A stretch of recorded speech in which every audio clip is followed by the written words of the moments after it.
is in need of assistance.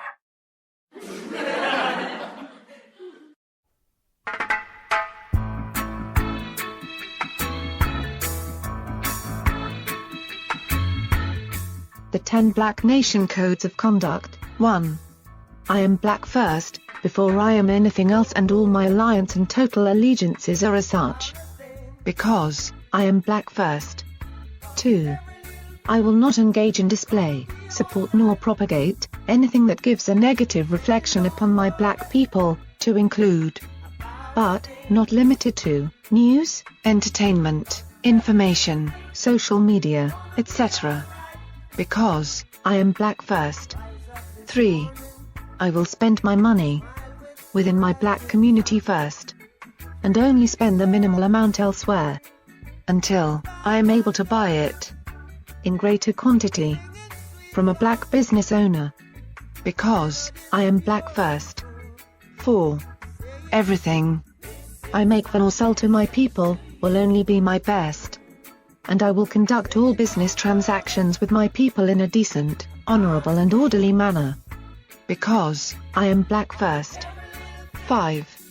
I will not allow anyone to talk down upon, discredit, disenfranchise or discriminate against anyone black. Because I am black first. 6. I will educate myself, family, friends and associates about world history, which is black history. Because I am black first. 7. I will honor and align all my total allegiances with my black people. Meaning, any and all boycotts associated with black people is my business, and it warrants my full, complete and total cooperative support. Because I am black first. 8.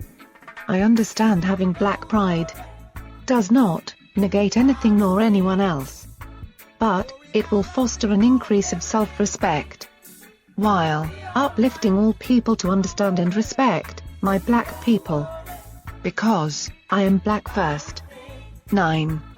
I will handle any and all personal issues about or with my black people, within my own black community, first.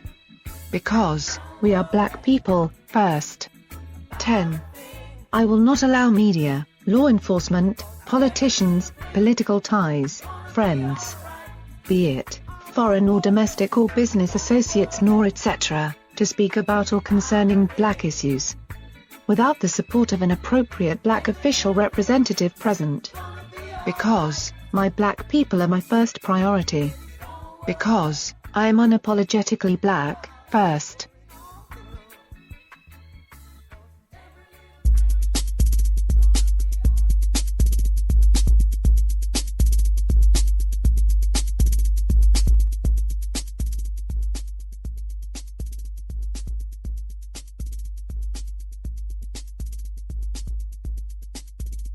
If you told black people that white people were committing biological genocide against us, and that by the year 2000 whatever, there would be no more black people, you would get one reaction. But you're saying that we're being threatened with cultural and psychological extinction. How do you get African people to see the urgency of the situation? I don't know, frankly, if you can. I think that we have to focus on young people, young African people who have not been so conditioned with a way of thinking that supports European imperialism, European power, that they still have the ability to use their intuition, their spirituality, their Africanness to create, to think beyond the limitations that have been given to them in European academies. I think most of us as adults, as elders, have been so conditioned that we're afraid to move beyond the parameters that have been defined by our enemies in our thinking, so that our vision is limited.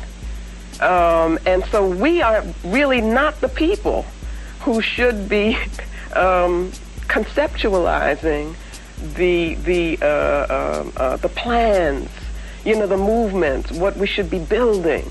But I focus on the younger people who hopefully are still more in touch with what is natural to African people.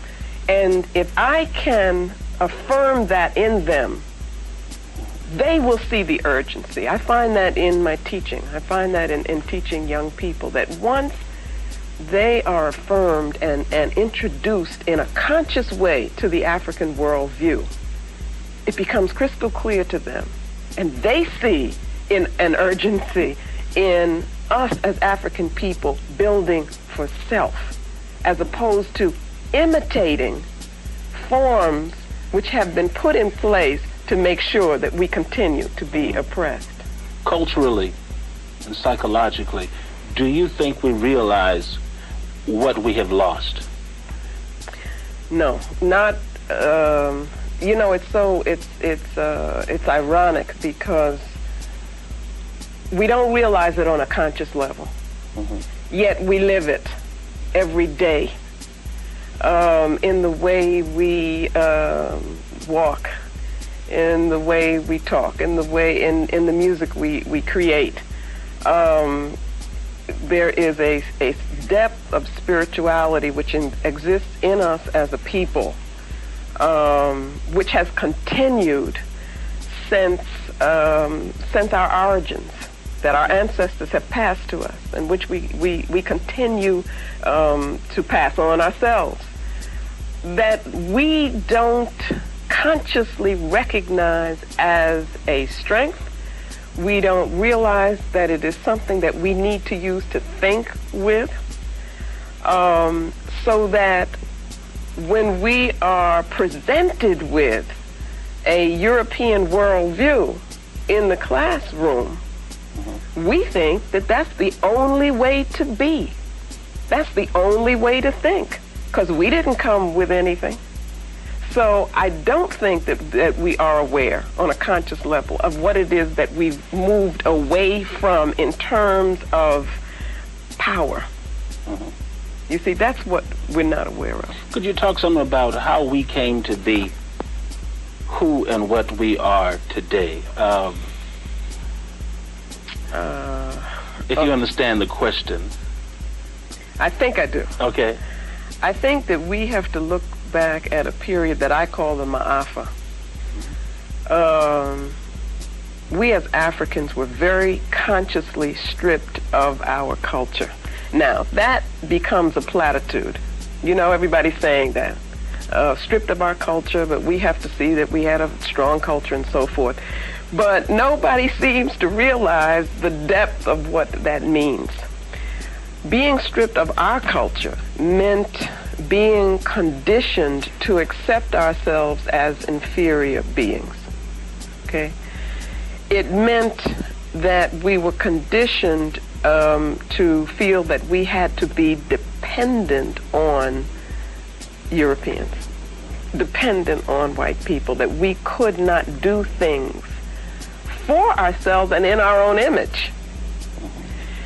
That conditioning began with a long period of terrorism, which was very physical, physically manifested. At the same time, there was the breaking of the will. So there was cultural violence, I call it, in the book, as well as the physical violence, which was very important. We then came to a period in which we mistakenly thought we were free. We're now at a point where we think that we have freedom, the ability to be whatever it is that we can be within this society and so forth. Yet what happens is that we are still thinking within a modality that has been determined by those who would oppress us, those who would control us. and we don't see beyond that. So the question for me becomes, who controls how you think? We have the ability to create our own structures, our own theories, our own definitions of reality, to look at the African worldview, to look at, for instance, the Dogon people, to look at the Kemetic people, to look at our own people who have, even look at Carter G. Woodson, for instance, the miseducation of the Negro, which I don't think was really ever understood by us, and to use these things as inspirations for the building of institutions, the creation of things, the building our own buildings. We have the ability to do that.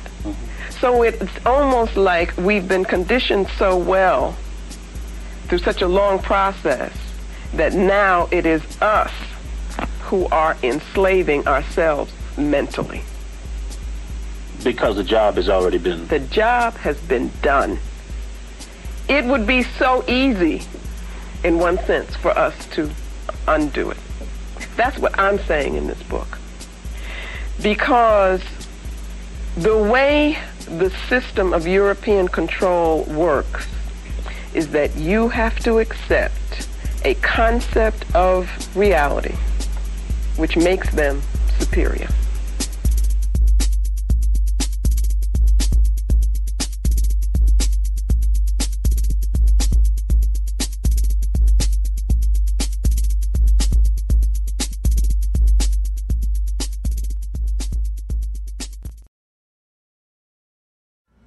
Get your message or business promoted on John Henry Media Network. Make contact today. Use this email address, jahu.enterprises@yahoo.com.